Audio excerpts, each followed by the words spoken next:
The repair dock smelled of burnt metal and alien lubricants. Alex Reed wiped grease from his hands as he watched another massive warship limp into the station. The ship belonged to the Krill Empire, one of 12 species that made up the hegemony. Its hull was scarred with deep gouges that no human weapon could have made. Alex had been working these docks for 15 years. His father had worked them before him, and his grandfather before that. 3 generations of Reeds fixing alien ships, always with a smile, always grateful for the work. That was what the aliens expected from humans, grateful servants who knew their place in the galaxy. The Krill captain stepped off his ship without looking at the human workers. His blue skin gleamed under the station lights, and his 4 arms moved with practiced authority. He spoke to the station manager in harsh, clicking sounds that the translation device turned into words. The void touched attacked our patrol fleet. Near the rim worlds, the captain said. We lost 6 ships. The damage you see here came from their energy weapons. Fix it quickly. We return to battle in 2 days. Alex nodded and gathered his team. They moved around the alien ship like ants around a fallen tree. The humans looked small and weak compared to the towering Krill warriors who watched them work. But Alex saw things the aliens missed. He saw how their weapons were mounted, how their shields operated, how their engines pushed them through space. Every human worker on the station was more than they appeared. Alex held 3 engineering degrees from universities the aliens didn't. No existed. His team included former military officers, scientists, and engineers who could build ships that would make these Krill vessels look like toys. But they played their parts perfectly. Speaking in simple words and acting impressed by alien technology they had surpassed decades ago. Dr. Emma Stone walked through the hidden levels beneath Luna City. The official records showed these tunnels as old mining shafts, abandoned and sealed. The truth was very different. Behind blast doors marked with radiation warnings, humanity's greatest minds worked on projects that would change the galaxy forever. Emma stopped at a viewing window that looked out into a vast underground chamber. Below her, workers assembled components for ships that officially didn't exist. The vessels looked nothing like the crude human freighters that carried cargo between alien worlds. These ships had smooth hulls, advanced weapons, and engines based on principles the hegemony thought were impossible. "How many are ready?" asked Admiral Beth Carter, joining Emma at the window. 12 dreadnoughts completed this month, Emma replied. The shipyards in the asteroid belt finished 20 more cruisers. We're ahead of schedule. Beth smiled. She was small for an admiral, barely 5 feet tall, but her eyes held the confidence of someone who knew secrets that could topple governments. The hegemony thinks we have maybe 200 ships total, old slow cargo haulers and patrol boats. They're not entirely wrong, Emma said. We do have 200 ships in our official fleet, but they don't know about the other 600 we keep hidden. The 2 women watched human workers install weapon systems that could crack planets. These weren't desperate survivors building crude weapons from scraps. These were the inheritors of a plan that had been running for over 3 centuries. While the hegemony had grown fat and comfortable in their dominance, humanity had been learning, growing, and preparing. Luis Torres sat in what appeared to be a rundown cantina on the edge of hegemony space. The other customers were mostly smugglers and traders, the kind of people who asked few questions and minded their own business. Luis looked like he belonged here, with his worn clothing and tired expression. Just another human trying to make a living in a galaxy that barely tolerated his species. The hegemony agents at the corner table didn't give him a second glance. They were hunting for weapons smugglers, people moving military technology to rebel, groups on the rim worlds. They had good reason to be suspicious. Someone was supplying very advanced weapons to pirates and insurgents, weapons that were far beyond what any known manufacturer produced. What they didn't know was that Luis was that someone. The cargo containers in his ship's hold were marked as containing mining equipment and industrial supplies. In reality, they held prototype energy weapons, shield generators, and communication systems that were years ahead of anything the hegemony possessed. Luis finished his drink and walked back to his ship. The vessel looked exactly like what it was supposed to be, a beat-up cargo hauler run by a human trader who took any job that paid. The hull was patched and repatched, the engines left visible contrails, and the whole thing rattled when it moved. The hegemony customs agents who inspected it saw exactly what they expected to see. But beneath the false floors and behind fake bulkheads, Luis's ship carried technology that would have terrified the Hegemony Council. More importantly, it carried something even more dangerous: information. Every port Luis visited, every alien he met, every conversation he overheard added to humanity's understanding of their supposed masters. Back on Earth, President David Kim read reports that would have changed galactic history if anyone else had seen them. Humanity didn't just have hidden colonies and secret shipyards. They had agents in every major hegemony government, scientists in every research facility, and officers in every military command structure. The aliens thought they were hiring human servants and laborers. They never realized they were inviting spies into their most secret places. The plan was simple and had taken centuries to implement. Phase 1. Appear weak and harmless while secretly, advancing far beyond the hegemony's technology. Phase 2. Wait for a crisis that would force the aliens to ask for human help. Phase 3. Reveal just enough capability to save the galaxy while still hiding their true strength. Phase 4. Take their rightful place as equals or better. The void touched were making Phase 2 happen faster than anyone had planned. These machine intelligences had appeared from dark space and were systematically destroying everything in their path. The hegemony's mighty fleets were being crushed like insects. Their advanced technology and superior numbers meant nothing against an enemy that adapted to every weapon, learned from every battle, and never stopped coming. Soon, very soon, the aliens would come to humanity asking for help. They would expect their loyal servants to provide whatever aid they could, grateful for the chance to serve their masters. They had no idea that their servants had become their superiors long ago, or that humanity had been waiting patiently for exactly this moment. In secret facilities across the galaxy, human engineers put the finishing touches on weapons that would reshape the balance of power forever. In hidden academies, human officers studied tactics that would revolutionize warfare. In quiet offices on a dozen worlds, human administrators gathered intelligence that would determine the fate of civilizations. The galaxy was about to learn what humanity had become during their centuries of quiet growth. The age of serving others was ending. The age of humanity was about to begin. The transport ship docked at Port Nexus with a gentle bump that barely registered through the hull. From the outside, nothing about the vessel suggested it carried anything more valuable than processed metals and manufactured goods. The shipping manifest listed the usual human exports: refined ores, basic electronics, and food products that some alien species found palatable. Luis Torres checked the cargo bay one final time before the port inspectors arrived. Crates marked as containing industrial lubricants actually held prototype energy cells capable of powering entire cities. Containers labeled as food preservatives contained materials for constructing shields that could stop planet-killing weapons.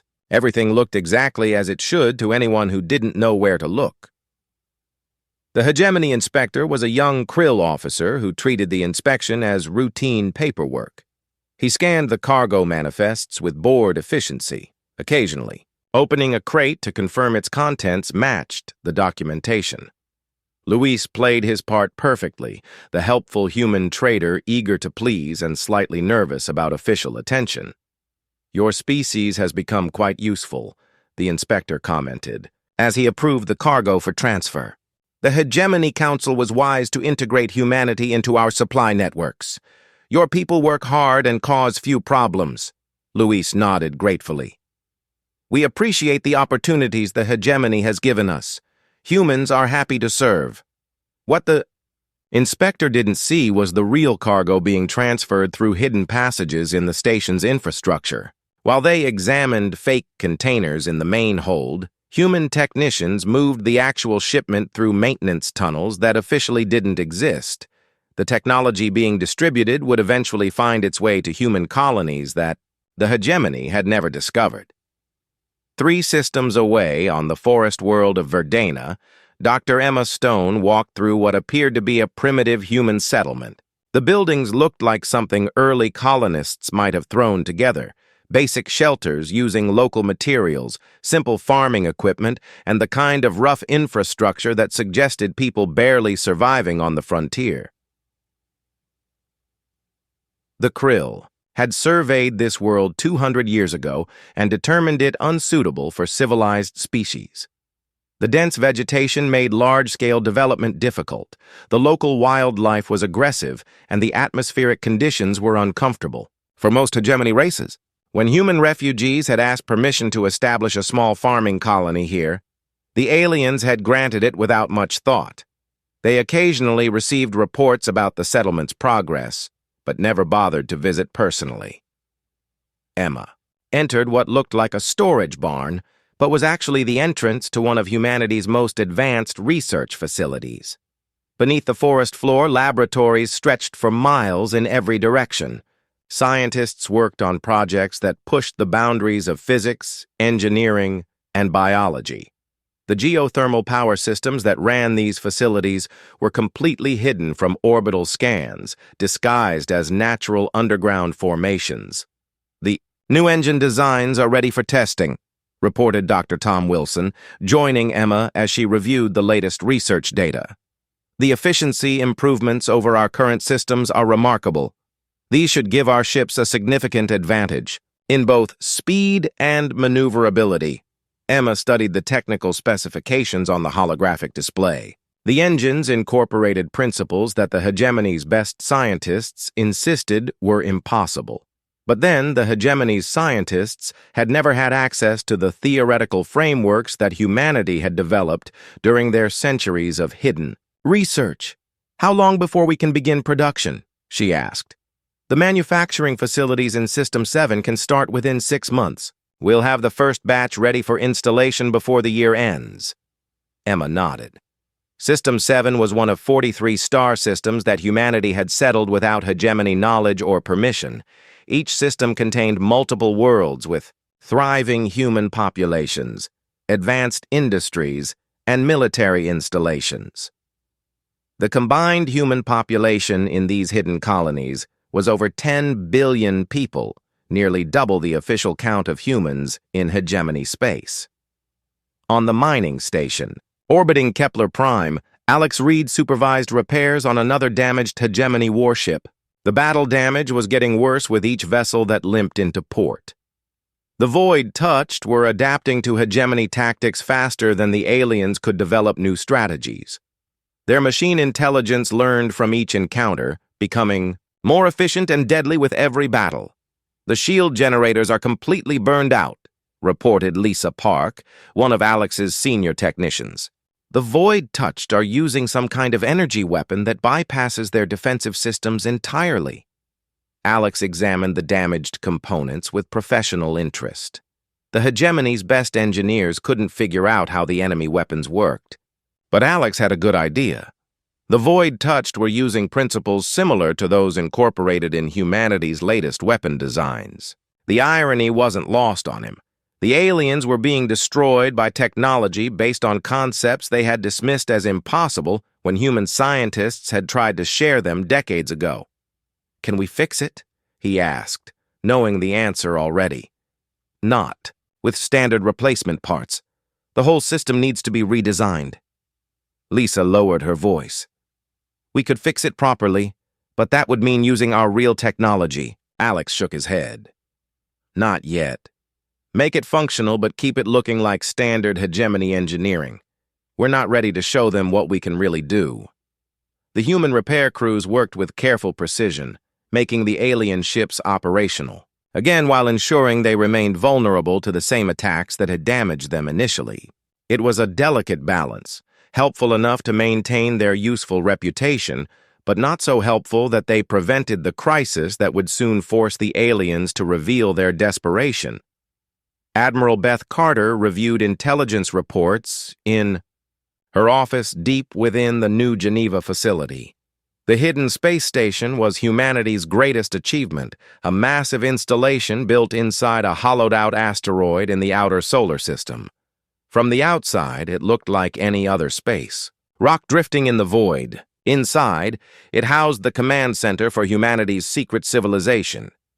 The reports painted a clear picture of the hegemony's declining military situation. They had lost over 400 ships in the past month alone, including several of their most advanced dreadnoughts.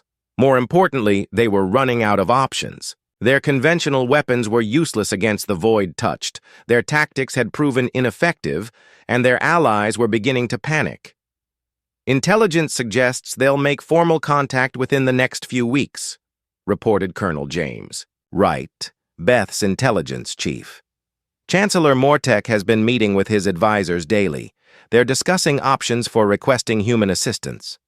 Beth smiled at the irony. The Hegemony Council was debating whether to ask their servants for help, never realizing that those servants had become their superiors long ago. The aliens would soon discover that humanity had solutions to problems they couldn't even understand, weapons that could stop the void touched, and strategies that would save the galaxy. But first, humanity had to continue playing their role. They were the grateful servants, the hard-working species that had earned a small place in galactic civilization through dedication and humility. When the aliens came asking for help, humanity would appear surprised by the request, honored to be trusted with such responsibility, and eager to prove their worth to their betters. The performance would be perfect because they had been practicing it for over 3 centuries. Every human in hegemony space knew their part, from the lowliest maintenance worker to the highest government officials.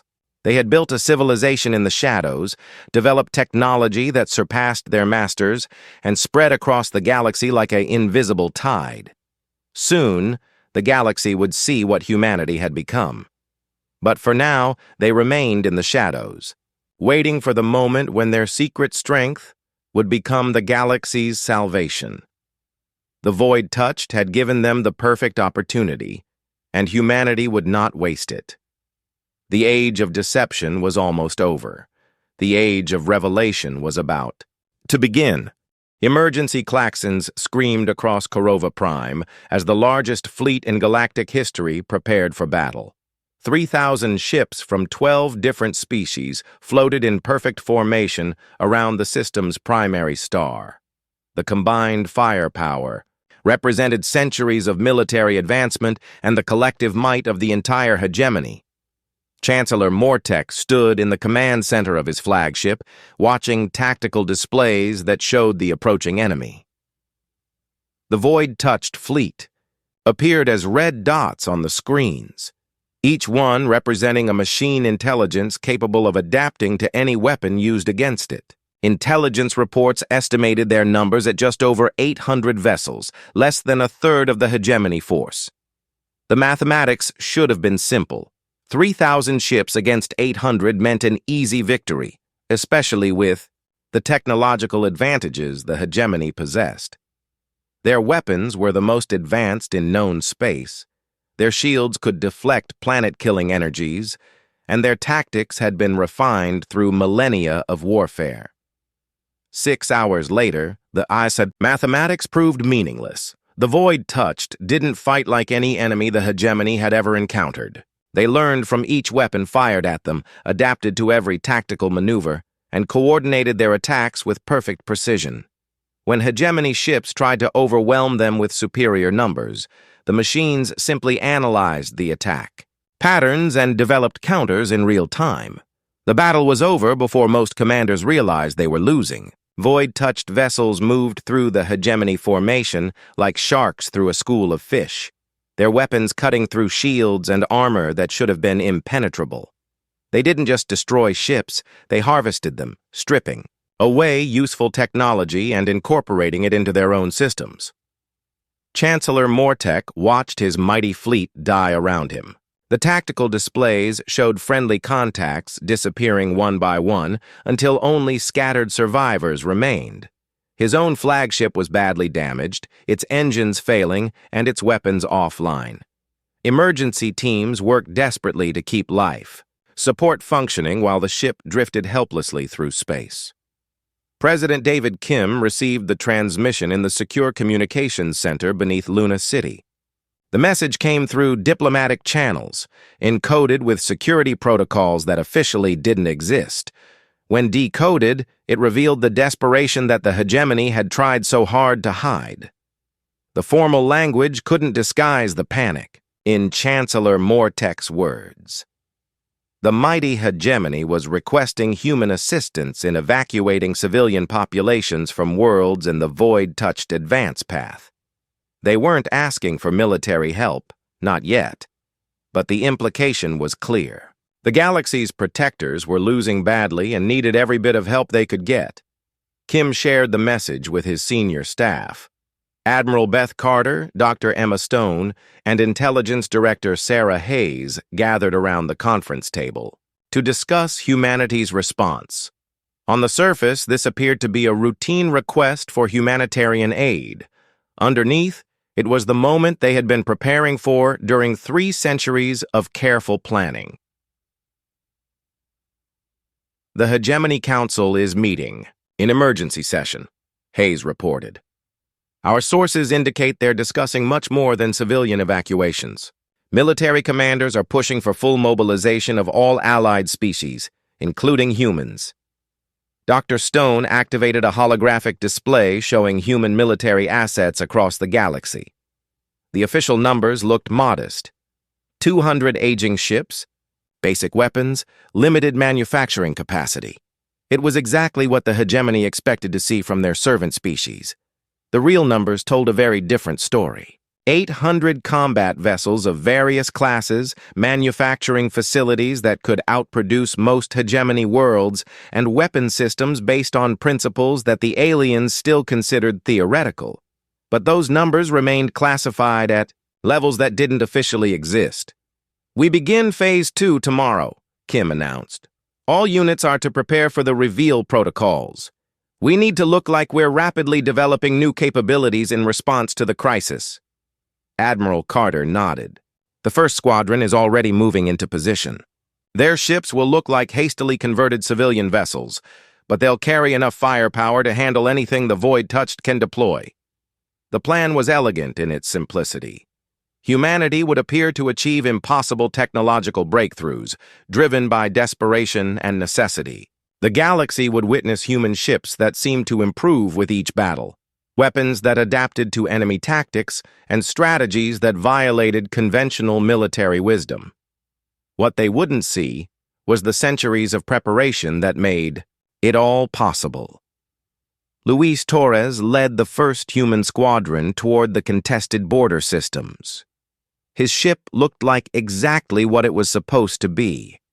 A cargo hauler hastily fitted with weapon systems and shield generators.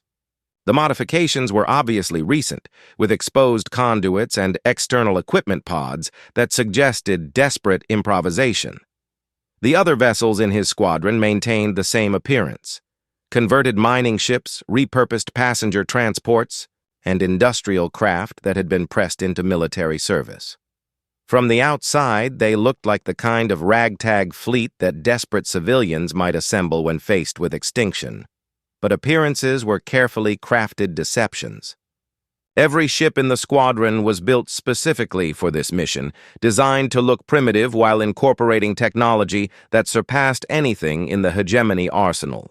The exposed conduits carried power levels that would have impressed alien engineers. The external equipment pods contained weapon systems that could crack moons. Remember, Torres transmitted to his squadron commanders on encrypted channels.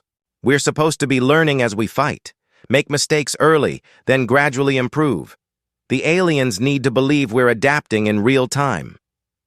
The first engagement came at the edge of the Theron system, where a small void-touched force was attacking a hegemony supply depot. The human squadron arrived just as the alien defenders were being overwhelmed, their advanced ships reduced to burning wreckage by enemies that learned from every shot fired at them. Torres engaged the enemy with weapons that appeared crude and improvised. His initial attacks were deliberately ineffective, missing targets and failing to penetrate enemy defenses. The Void Touched responded predictably, analyzing his tactics and adapting their own strategies to counter what they perceived as primitive, but determined resistance. Then Torres began to improve. His aim got better, his weapons became more effective, and his tactics grew more sophisticated.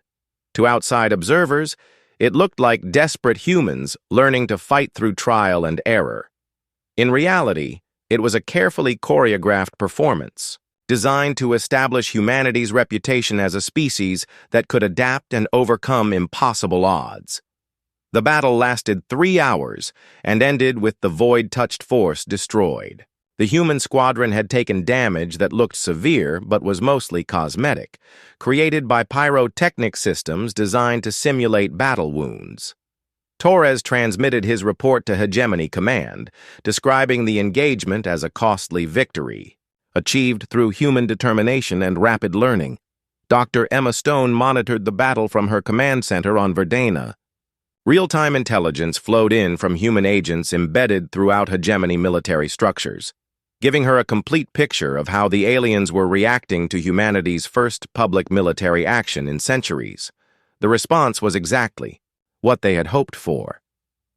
Hegemony commanders were impressed by human adaptability and courage, but they still saw humans as a junior species that might provide useful support in the war against the Void-Touched. None of them suspected that they were watching the opening moves of a plan that had been centuries in the making. Phase 2 is proceeding perfectly, Stone reported to President Kim. The hegemony believes we're rapidly developing new capabilities in response to the crisis. They have no idea we've been preparing for this exact scenario since before their grandparents were born. Kim smiled as he reviewed intelligence reports from across the galaxy. Human colonies were revealing themselves, one by one, presenting their existence as recent achievements driven by wartime necessity. Human ships were appearing in increasing numbers, each one looking more advanced than the last, as if rapid technological development was occurring in real time. The galaxy was about to discover what humanity had become during their centuries in the shadows. But first, they had to believe that humanity was becoming something new in response to the current crisis. The deception had to be perfect, because the revelation that would follow would change everything. The distress signal reached every ship in the sector at the same time. Kepler's Gate, the massive space station that controlled the primary hyperspace route to the hegemony capital, was under attack by the largest void-touched force anyone had seen. Over 2,000 enemy ships had emerged from dark space and were systematically destroying the station's defenses. Alex Reed adjusted his uniform as he prepared to take command of what appeared to be humanity's most desperate gamble. His ship looked like a converted cargo hauler, hastily armed with weapons that seemed barely adequate for the task ahead. The hull was scarred from previous battles, the engines left visible exhaust trails, and the entire vessel rattled when it moved through space. In reality, the ship was one of humanity's most advanced destroyers, carefully disguised to look like a desperate conversion. The scars were decorative, the engine trails were cosmetic, and the rattling came from sound generators designed to fool audio sensors. But to every observer, both alien and machine, it appeared to be exactly what humans were expected to feel: crude, determined, and probably doomed. All ships. This is Reed. He transmitted on open channels that he knew the Void-Touched would intercept. We're the only force that can reach Kepler's Gate in time. I know our ships aren't much compared to hegemony dreadnoughts, but we're all those people have. Are you with me? The response came from 12 other vessels that looked equally desperate. Converted mining ships, repurposed transports, and industrial craft that had been fitted with whatever weapons their crews could find. Each ship carried the registration codes of human colonies throughout hegemony space, suggesting that scattered settlements had sent everything they had to help in the crisis. Admiral Beth Carter watched the performance from her command center deep within New Geneva. The real battle was being coordinated by the most experienced officers in human space, using tactical systems that could predict enemy movements with near-perfect accuracy. Every maneuver had been planned in advance, every improvisation carefully rehearsed. "Remember," she transmitted on encrypted channels that didn't officially exist, "the aliens are watching. They need to see us learning and adapting in real time. Make it look like desperation is driving innovation." The human squadron approached Kepler's gate as the station's final defenses collapsed. Void-touched vessels swarmed around the massive structure like insects around a dying animal, their weapons systematically destroying anything that might be useful to enemy forces. The machines had already adapted to every weapon the hegemony had used against them, making their victory seem inevitable. Reed's ship led the attack with weapons that appeared crude but were actually more sophisticated than anything the Void touched had encountered. The initial shots looked like desperate attempts to damage superior enemies, missing targets and failing to penetrate defenses. But each miss was calculated, each failure designed to make the enemy machines analyze and adapt to tactics that weren't real. "Focus fire on their command vessel," Reed ordered, knowing that the Void touched would intercept his communications. "If we can take out their coordinator, maybe the others will lose synchronization." It was exactly the kind of tactic that organic species typically tried against machine intelligence. The Void touched had encountered similar strategies hundreds of times and had developed standard countermeasures. They repositioned their forces to protect what appeared to be their command unit while preparing to demonstrate the futility of organic resistance.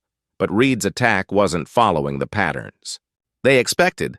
Human weapons began hitting targets with increasing accuracy, finding weaknesses in enemy defenses that shouldn't have been detectable.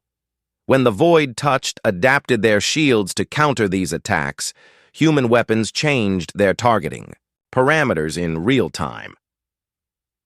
Dr. Emma Stone monitored the battle from multiple perspectives, watching as human ships performed maneuvers that violated every principle of space combat the hegemony understood. Vessels that should have been destroyed continued fighting with weapons that seemed to repair themselves. Ships that appeared to sacrifice themselves in ramming attacks revealed hidden systems that turned suicidal charges into devastating ambushes. "The Void touched are having trouble adapting," reported Colonel Wright from his intelligence station. "They're designed to learn from organic tactics, but our ships are behaving in ways that don't match their databases." Stone smiled. Humanity had spent decades studying captured Void-touched technology, understanding how their learning algorithms functioned.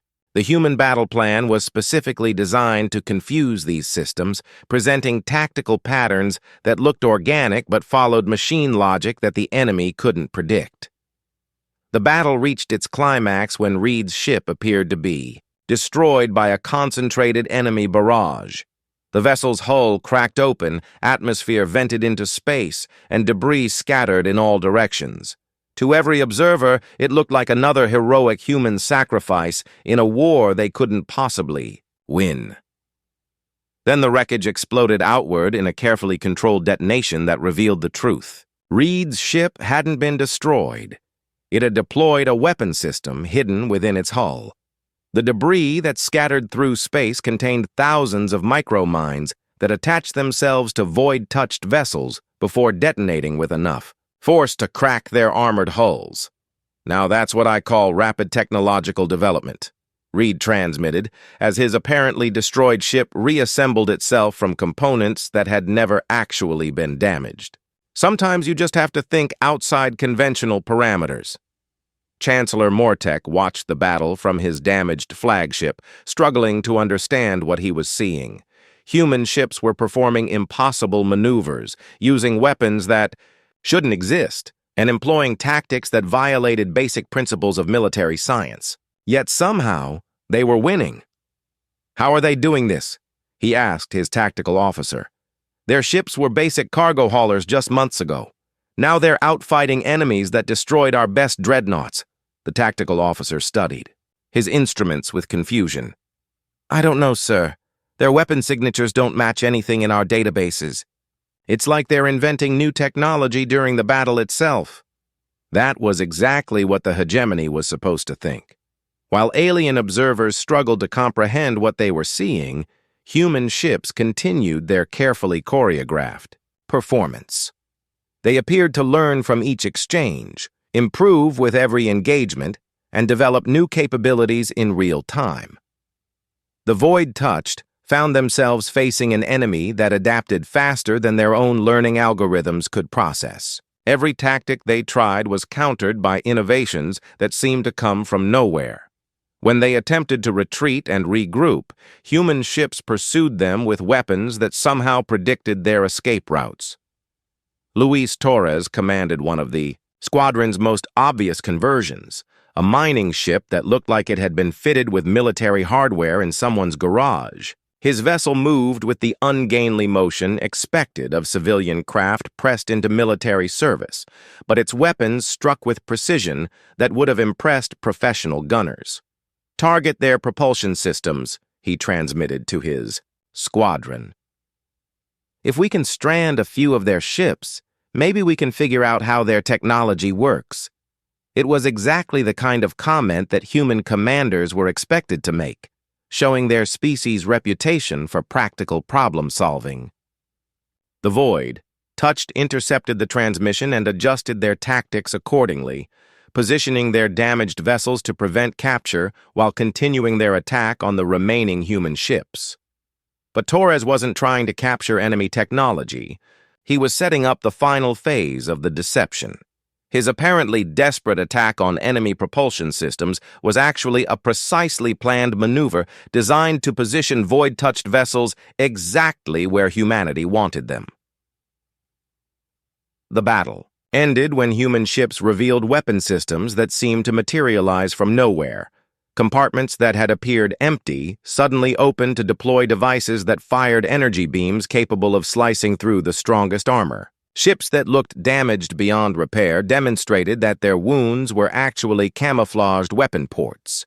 President David Kim received the victory report in his office beneath Luna City, but his attention was focused on intelligence data, streaming in from across the galaxy.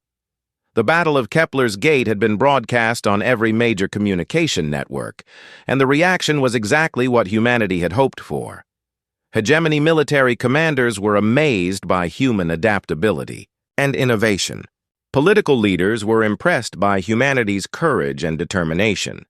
Scientists were baffled by technological developments that seemed to violate known physical principles. None of them suspected that they were watching a performance that had been planned for centuries. "Phase 3 is complete," Kim announced to his senior staff. "The galaxy believes we're rapidly advancing in response to the crisis. They're ready for Phase 4. Admiral Carter nodded as she reviewed preliminary reports from the battle. "Our casualties were minimal, mostly cosmetic damage to maintain, appearances. The Void-Touched losses were total. We destroyed their entire force without revealing our true capabilities." Kim smiled as he looked at the intelligence reports. Across hegemony space, alien leaders were discussing how to better integrate human forces into their military structure. They saw humanity as a junior partner that had proven surprisingly useful in the current crisis. Soon, they would discover how wrong they had been about almost everything. 2 years of careful performance had transformed humanity's reputation across the galaxy. What had once been seen as a servant species was now recognized as valuable allies in the war against the Void-Touched. Human colonies appeared to spring up on worlds that had been recently discovered, their populations growing with refugees from destroyed systems. Human ships evolved from crude conversions to sleek vessels that could stand alongside hegemony dreadnoughts. The transformation appeared miraculous to alien observers. Humans seemed to learn from every battle, improve with each engagement, and developed new technologies at a pace that defied conventional understanding. Military analysts wrote papers about human adaptability. Scientists studied human innovation. Politicians praised human determination. None of them realized they were watching the most successful deception in galactic history. Dr. Emma Stone walked through the research facilities beneath Verdana's forest floor, reviewing reports from human colonies across the galaxy. 47 worlds had revealed themselves over the past 2 years, each one presenting its existence as a recent achievement driven by wartime necessity. The true number remained classified: 138 worlds, with a combined population approaching 20 billion. The latest census data shows remarkable progress, reported Dr. Wilson, joining Emma as she reviewed the holographic displays. Our manufacturing capacity officially increased by 300% in the past year alone. Emma smiled at the careful phrasing. Officially, human industrial output had grown dramatically as desperate necessity drove rapid development. Unofficially, they were simply revealing manufacturing facilities that had been operating in secret for decades. The new shipyards, weapons factories, and research centers had always existed. They were just becoming visible for the first time. The Hegemony Council had taken notice of humanity's expanding capabilities, but they interpreted the growth through the lens of their own assumptions. Humans were adapting to crisis with typical human ingenuity, developing solutions that more advanced species had overlooked. It never occurred to them that their servants had become their superiors long ago. President David Kim stood before the emergency session of the Hegemony Council, his expression carefully composed to show the appropriate mixture of honor and determination. The Great Chamber contained representatives from 12 species, each one struggling to comprehend the crisis that threatened their civilization. Chancellor Mortek's voice carried the weight of desperation as he addressed the assembled leaders. The void-touched have broken through our outer defenses. Their latest fleet numbers over 10,000 vessels, more than we have ever encountered. Our projections indicate that without immediate intervention, they will reach the core worlds within 6 months. The silence that followed was heavy with implications. The mighty Hegemony, rulers of the galaxy for over a millennium, were facing an enemy they couldn't defeat. Their advanced technology, superior numbers, and centuries of military experience meant nothing against machines that learned from every encounter and adapted to every weapon. We have one option remaining, Mortek continued, his gaze settling on Kim. Our human allies have demonstrated remarkable capabilities in recent engagements. Their ships have proven effective against void-touched forces, and their tactical innovations have achieved results that our own commanders couldn't match. Kim nodded respectfully, playing his part in the final act of humanity's greatest deception. The human colonies are honored by your confidence, Chancellor. We've learned much from our battles alongside Hegemony forces. If you believe our methods can help save the galaxy, we're ready to serve. What Kim didn't mention was that humanity had been ready for this moment since before most of the council members were born. Every innovation they had witnessed, every tactical breakthrough that had impressed them, every technological advancement that seemed to come from nowhere had been planned and prepared centuries in advance. We formally request that humanity assume leadership of the combined Galactic Defense Force, Mortek announced. Your species has shown an ability to adapt and overcome that we desperately need.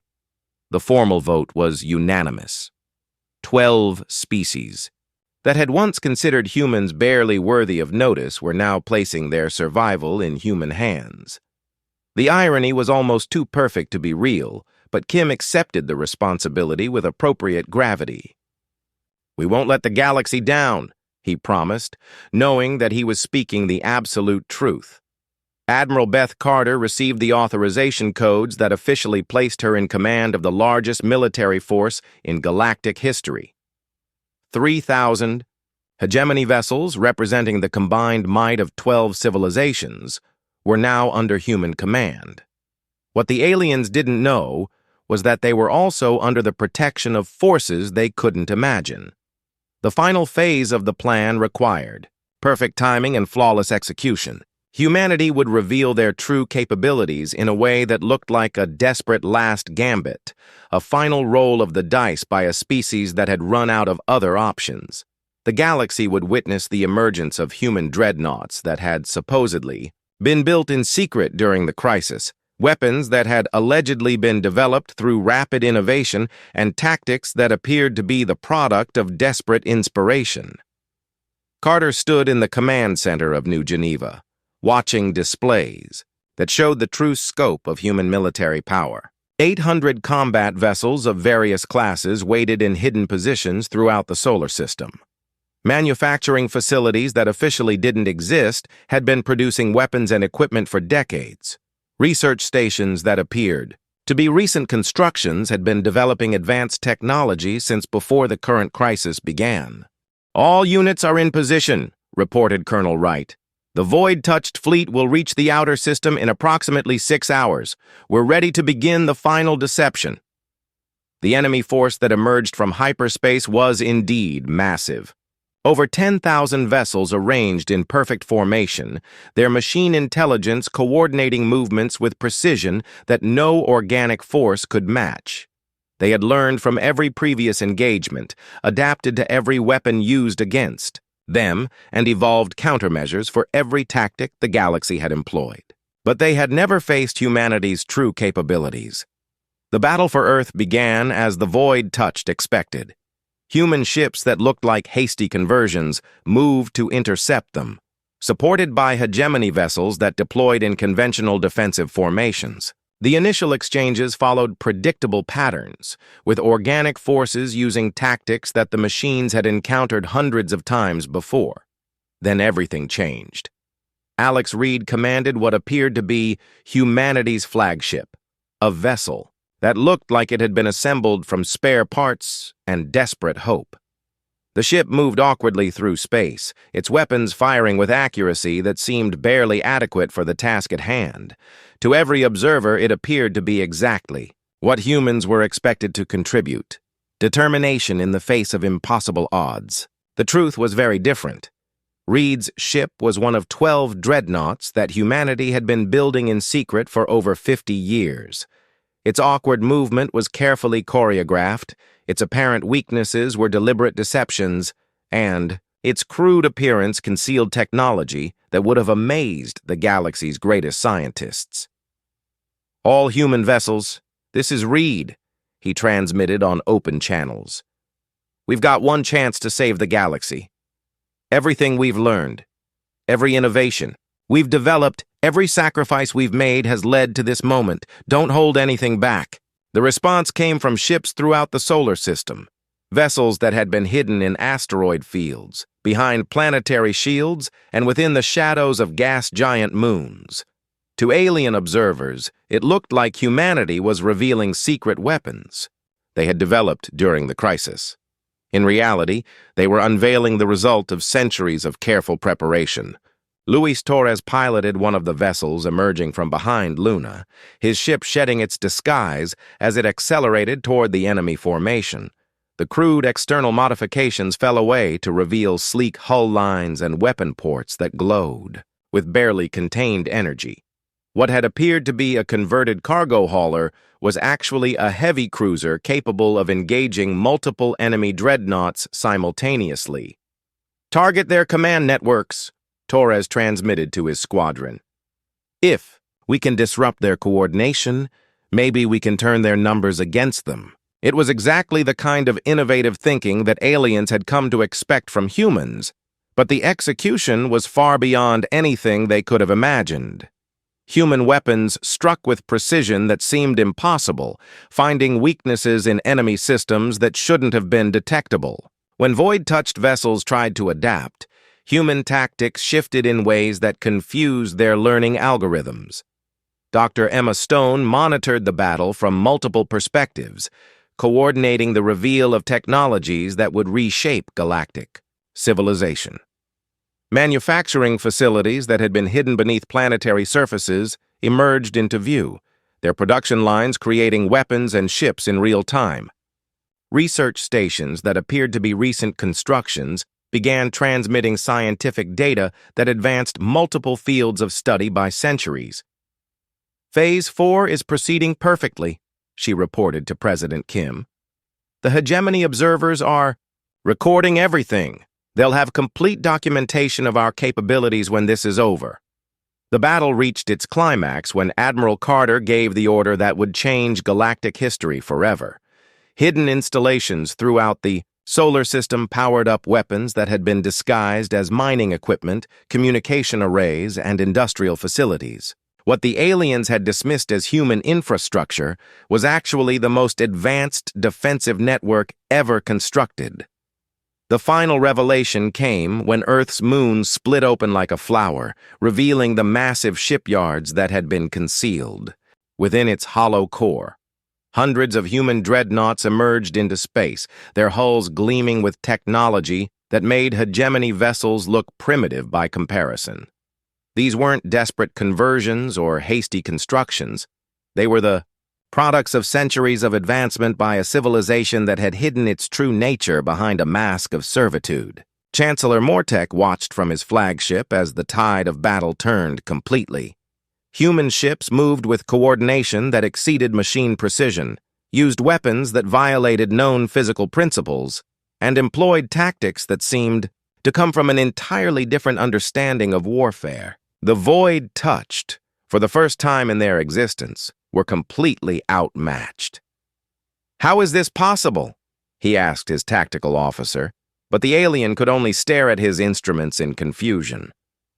President Kim's final transmission reached. Every ship in the system, every world in hegemony space, and every listening post across the galaxy.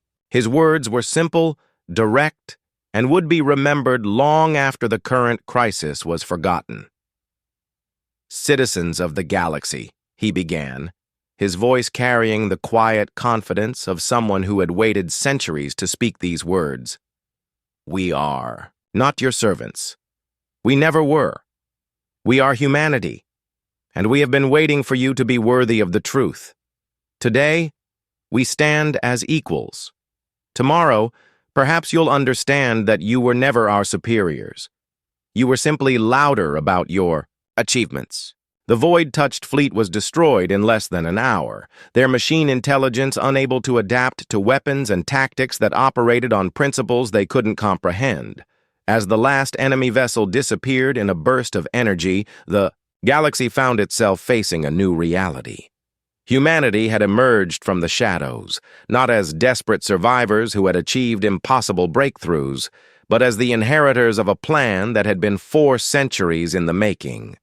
They had built a civilization in secret, developed technology that surpassed their supposed masters, and spread across the galaxy like an invisible tide. The age of the hegemony was over. The age of true cooperation had begun. In the deepest archives of New Geneva, Dr. Stone made a final entry in Project Ascension's classified logs. Phase 1 complete. Establish human civilization as the dominant force in the galaxy. Phase 2 beginning. Teach the galaxy what it means to be human. The galaxy was about to learn that humanity's greatest strength had never been their adaptability or their determination. It was their patience, their ability to plan for the future while living in the present, and their willingness to wait centuries for the right moment to reveal who they truly were. The wait was over, the revelation had begun, and the galaxy would never be the same.